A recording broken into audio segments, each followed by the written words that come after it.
Bonjour à tous, aujourd'hui on va partir sur une petite séquence jiu-jitsu orientée fighting. Donc l'idée c'est pas du jiu traditionnel, on va pas partir sur des clés, on va surtout partir sur la phase 1, la phase atemi. Donc on va commencer par un échauffement, on écarte un peu les jambes ici, on écarte les bras, on tourne les coudes. Alors, on essaie de faire un après l'autre, les deux en même temps, peu importe, c'est pour déverrouiller un peu.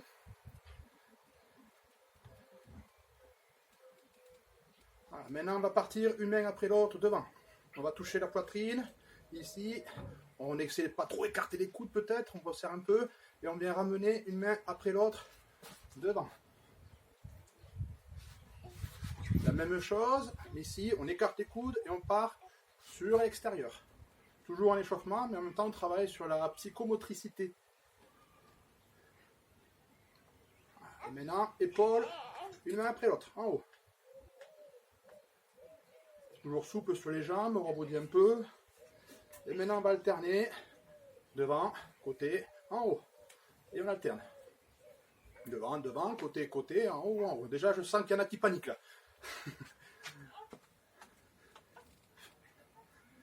Si vous êtes à l'aise, maintenant vous faites le côté. Là je faisais droite, gauche, maintenant je fais gauche, droite. Hop, hop, attends, je panique aussi.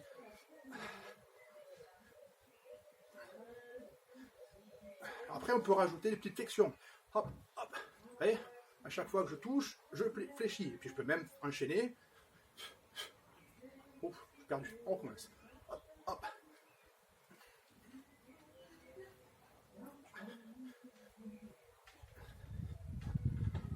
Ça permet de s'échauffer. Maintenant, on va descendre sur une flexion et on va remonter sur le deuxième appui. Donc, je descends, je remonte.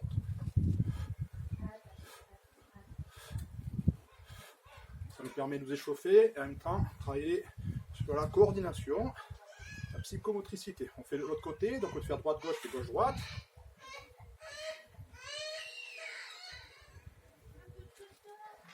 Vous êtes à l'aise là, hein? C'est bon? On s'arrête un peu, on sautille sur place.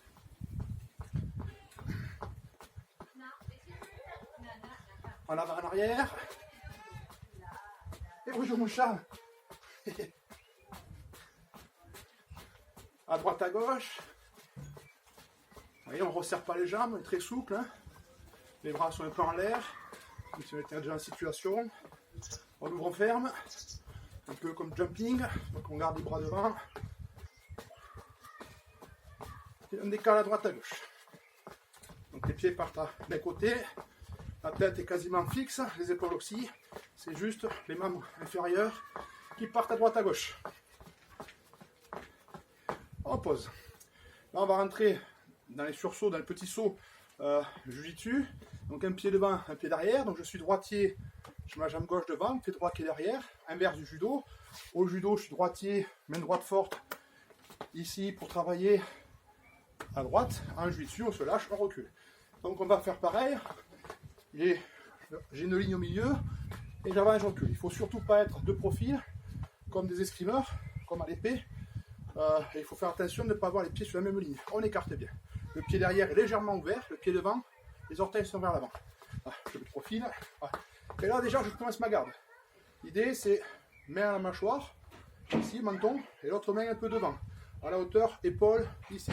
Ça sert à perturber et à faire réagir, on verra après. Donc ici on sautille. Voilà, vous voyez là, déjà vous avez la pression là, hein, on avance. On peut faire une petite accélération. Voilà. Hop, on change de côté. Même chose, la main arrière au niveau de mâchoire, la main avant devant. Le pied, les orteils vers l'avant, derrière légèrement ouvert. Et on avance, on recule. Il ne faut pas faire ça, c'est les deux pieds qui sautent en avant et en recul.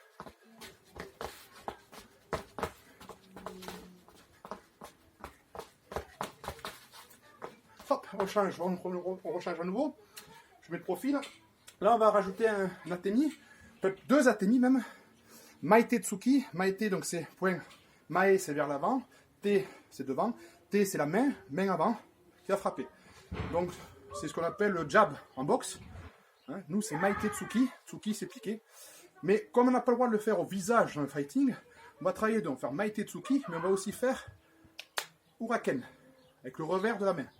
Donc, ici, je viens et je déplie un peu, comme si je faisais Maite-Tsuki. Ou Uraken. Je suis face à vous, Maite-Tsuki, Uraken, très souple, voilà. Hauteur visage, un jeu côté,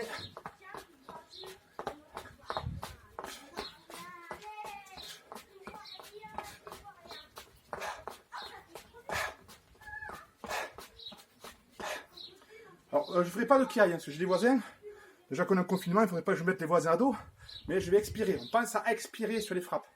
Surtout les frappes, puisqu'on parle de fighting, qui sont destinées à marquer hippon. On va pas faire ça sert à rien. On va frapper essentiellement, enfin faire le kiai, pardon, le kiai, le ki c'est l'énergie, le kiai on sort l'énergie, on libère l'énergie. Au moment de la frappe lourde, par exemple ici, je recommence, on va faire Uraken et enchaîner par Gyakutsuki. Gyaku opposé, opposé, bras opposé à la jambe. D'ailleurs au niveau de la nomenclature, je fais un petit coucou, un petit parallèle à mon ami Jean-Louis Mourlan. Si vous voulez, il fait des vidéos aussi sur le renforcement musculaire. Il fait des vidéos sur le jiu-jitsu avec la nomenclature des atemi jambes, atemi bras. Point fermé, main ouverte, coude, tête, genou, pied. Voilà, vous pouvez aller voir sur YouTube Jean-Louis Mourlan, coach. Et donc on reprend nous. Donc ici, on reprend sur nos petits Maite-Tsuki ou Uraken. Et on repart. Donc, je mets trop fil ici. Donc, et on ressort. L'idée, ça va être frapper bien droit. Hein, je suis stable. Ici, je ne vais pas chercher avec mes épaules en avant. C'est ici, je travaille. C'est une poussée, la hanche, le pied arrière qui pousse, le genou avance, derrière qui avance, et la hanche qui pousse.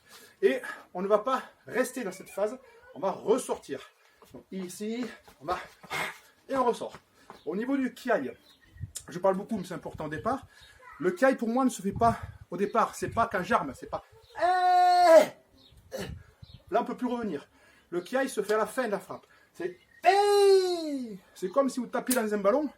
Et le kiai, c'est juste au moment où vous tapez dans le ballon et vous ressortez. Ça vous permet de reprendre votre distance et de ne pas vous faire contrer. Donc, c'est... Essayez.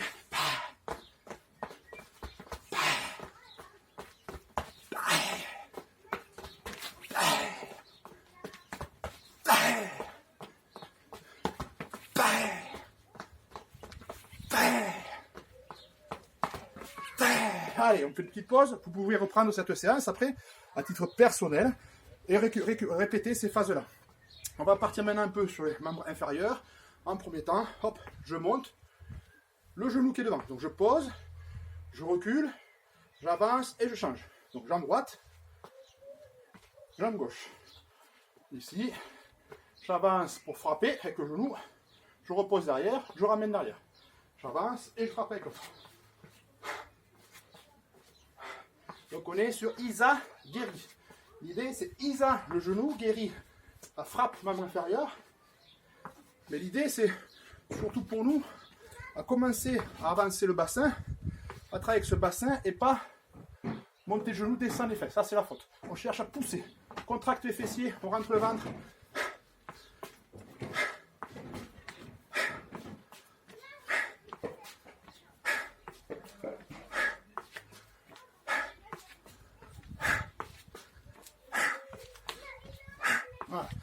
Voilà.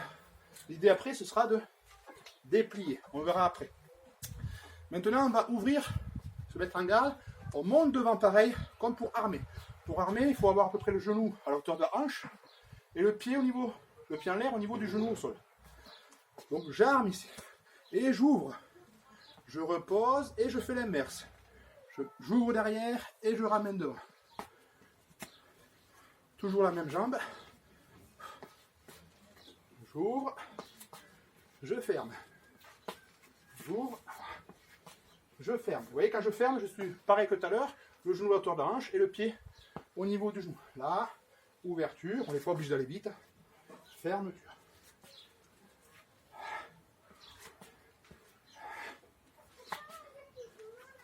On fait l'autre côté.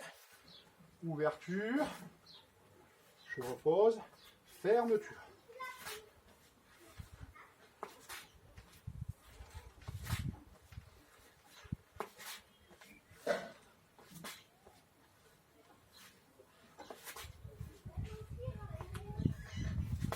Et on peut enchaîner directement. On va travailler un petit exercice maintenant sur des phases techniques sur les antéjambes. Donc, on va utiliser le mur. On va partir à la jambe arrière. Donc, premier temps, c'est Mae-geri. Mae-geri, jambe arrière. Donc, ici, je m'appuie au mur, ce sont des éducatifs. Je vais avancer ma hanche, monter le genou et ouvrir mon pied légèrement. Légèrement, pourquoi? Pour permettre à la hanche d'y aller. Si je reste fermé ici, si j'avance comme ça, ma hanche est derrière. Et je vais avoir tendance à garder les fesses derrière. Donc, je vais légèrement ouvrir pour avancer la hanche. Je monte le genou, et là on va faire Mae-geri, on déplie, on ramène. On ramène le pied au même endroit que l'armée. Hein? On ramène. 3 phases. La première, j'arme. La deuxième, je frappe et je réarme. Et la troisième, je repose. Là on repose derrière, vous pouvez très bien poser devant. Allez.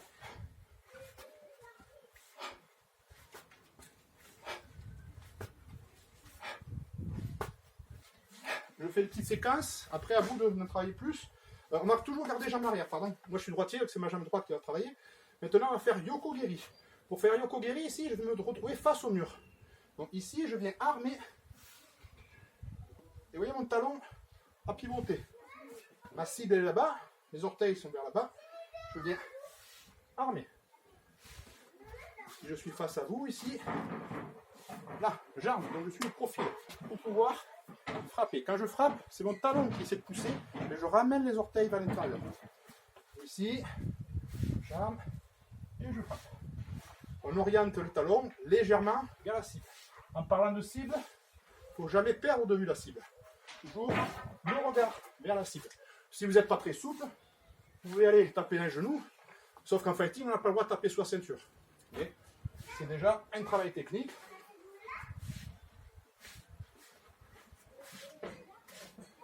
Maintenant, on va faire Ushiro-geri. Donc, pour faire Ushiro-geri, à ce coup-ci, au lieu de me tourner en ce sens, je vais me tourner dans l'autre sens. Je vais pivoter et reprendre ma cible. J'arme et je frappe. Vous voyez ici, Yoko-geri, j'ai pivoté dans ce sens. Ushiro-geri, j'ai pivoté. Là, c'est toujours la même jambe qui frappe. Là, je déplace mon centre de gravité. J'arme. Là, je regarde, mais c'est pas bon. Je regarde ma cible. Et je frappe. C'est le talon qui pousse, les orteils qui ramènent. Donc on y va. Et je regarde ma cible. Si je fais face à vous ici, je tourne ici, je regarde ma cible pour frapper. Hein, et toujours les 3 phases. Phase 1, j'arme. Phase 2, phase 2, je frappe, je réarme. Et phase 3, je repose.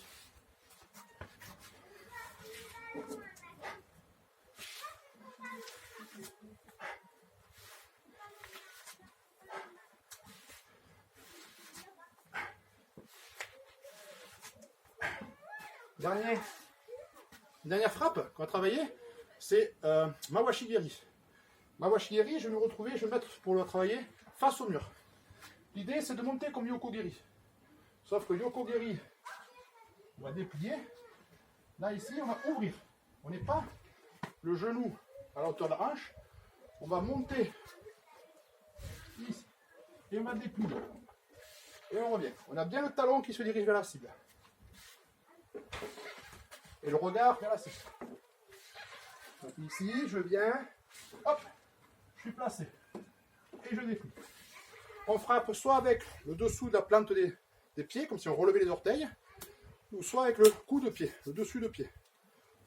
Si on est pieds nus, si on a la chaussure, on ne peut pas faire avec le dessous des orteils, évidemment, hein, là je ne peux pas.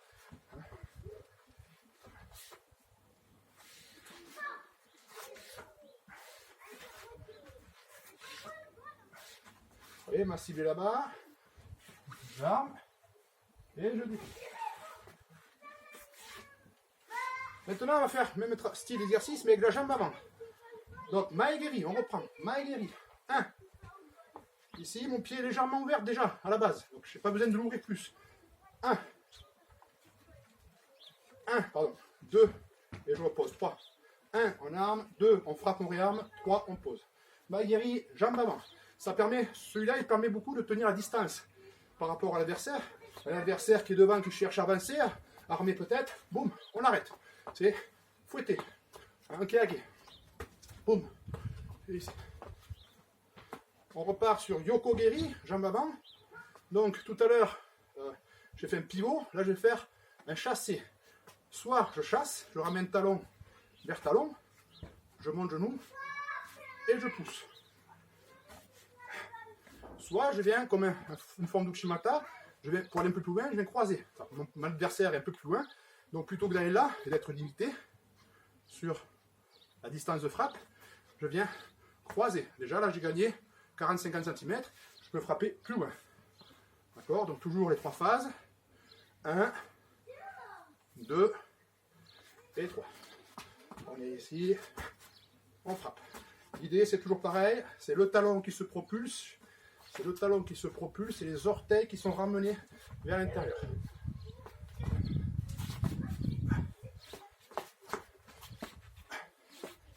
Ça c'est la jambe avant pour Yoko-geri. On a vu après Ushiro-geri.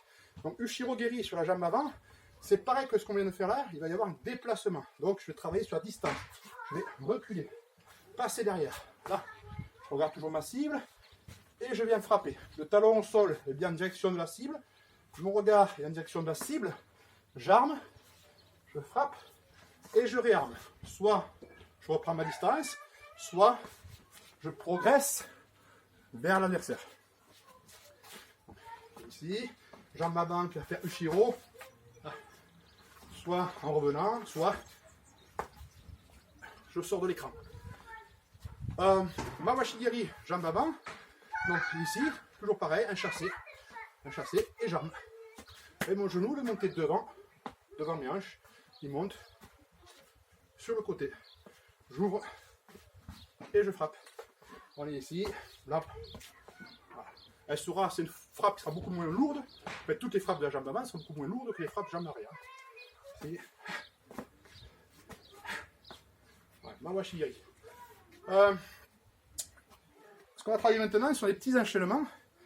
Donc, si vous pouvez vous munir d'une chaise, c'est bien. Moi, j'ai mis une chaise, puis j'ai coincé ma manche à balai, je ne sais pas si ça va tenir. Voilà, pour avoir juste un repère par rapport au partenaire. Il est où là? On voit. Très bien, donc on va reprendre.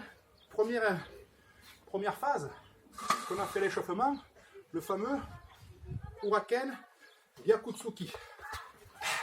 Et je le sors. Donc la tête est ici, donc je vise à peu près ici, sur le côté, et je vais frapper le Gyakutsuki en bas. Pourquoi? Parce qu'en faisant ça, je fais réagir l'adversaire qui va monter légèrement ses mains, qui aura une réaction de défense, et je vais pouvoir cibler sous son bras. On est ici, et on ressort. Le kiai toujours, en ressortant. Et on reprend la distance.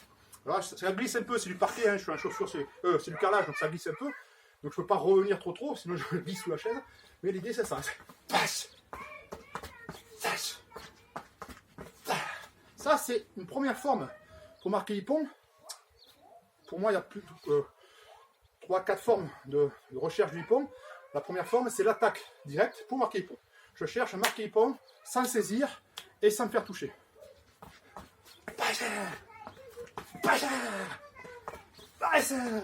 D'accord? Il peut y avoir une deuxième phase qui est, deuxième forme sur attaque sans marquer Ippon, sans me faire attraper, c'est l'évitement. Ici, je vais repartir sur Uraken et je sors. Je sors de sa garde. Je sors. Ici, je me déplace. Je me protège en même temps. Et je viens frapper sur le côté pour sortir la garde. Là, je ne reviens pas en arrière. Je ne reviens pas face. L'idée, c'est de traverser.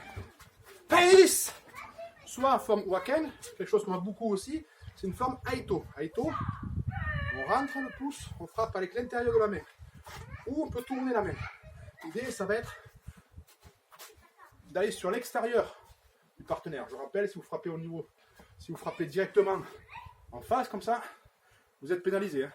Donc il faut venir chercher sur le côté. Mais en général, quand vous déplacez vers là, l'adversaire va vous suivre. Et donc normalement, ça suit. Ace! Ace! Je peux repartir de là. Ace! Et faites des Ace! Vous déplacez d'un côté ou de l'autre. Ace! On déplace. Donc ça, pour moi, c'est marquer hippon sans se faire saisir et sans se faire contrer. Deuxième, évidemment, c'est ce que je viens de vous dire, c'est le contre. Alors là, j'ai un partenaire qui fait rien. Hein. Mais dans l'idée, moi, je peux attendre le contre. Je peux attendre l'attaque. Je peux attendre l'attaque. Et plusieurs formes d'ATMI qui sont intéressantes dans cette phase-là, c'est directement le Gyakutsuki, c'est-à-dire que j'attends, dès qu'il va déclencher, dès qu'il va avancer, on le voit, hein, ça va être un petit pas vers l'avant, ça va être les hanches qui avancent de suite, boum, c'est le contre. Pareil, soit c'est Gyakutsuki, ce qui est bien, parce que ça arrête, là ça arrête pas vraiment, soit c'est boum, Maegiri. C'est-à-dire que là, je ne vais pas chercher à armer, déplier, ramener, je vais lever quasiment j'ai entendu, pour repousser, pour arrêter, ici. Voilà. On est sur un arrêt buffet. Au lieu de venir plaquer comme un rugby, ici on a un partenaire qui va commencer à réagir pour attaquer, ou alors, on frappe, on arrête. Souvent aussi, ce qu'on voit sur les gens qui viennent attaquer au corps à corps, c'est chuto. On va frapper au-dessus de la tête. Donc on est ici, quelqu'un qui va avancer, boum, on recule, on cherche à ne pas prendre le hippon, et on cherche à contrer, en faisant chuto. Vous voyez, je sors joli. Ici, l'adversaire avance, boum, venez frapper sur le sommet du crâne ici, en chuto. Voilà, ça c'était le contre. Et la troisième phase pour moi, pour chercher le hippon, en fait, c'est pas chercher hippon, c'est à chercher la phase 2. C'est ce que j'appelle le harcèlement. Donc le harcèlement, je ne peux pas le faire avec un partenaire, je vais faire face à vous ici. Donc soit c'est moi qui avance, et je ressors, vous voyez, je glisse. Soit j'avance, et je ressors. Soit j'avance, et je reprends ma distance. D'accord? Ça c'est la phase 1. Soit c'est le contre. Ou soit c'est le harcèlement. Le harcèlement, c'est venir, voilà, c'est venir mettre la pression à l'adversaire. C'est-à-dire partir sur une confusion pour le faire réagir, ce qui peut être le huracan, ce qui peut être une feinte de Maegiri jambe avant pour casser une distance. Vous voyez ici, je suis là, je saute, et quand je repose, je sors quasiment de l'écran. Hein, donc c'est ici, et là je viens attaquer, enchaîner mes ATMI, que ce soit membre supérieur ou membre inférieur. Donc ici c'est hop,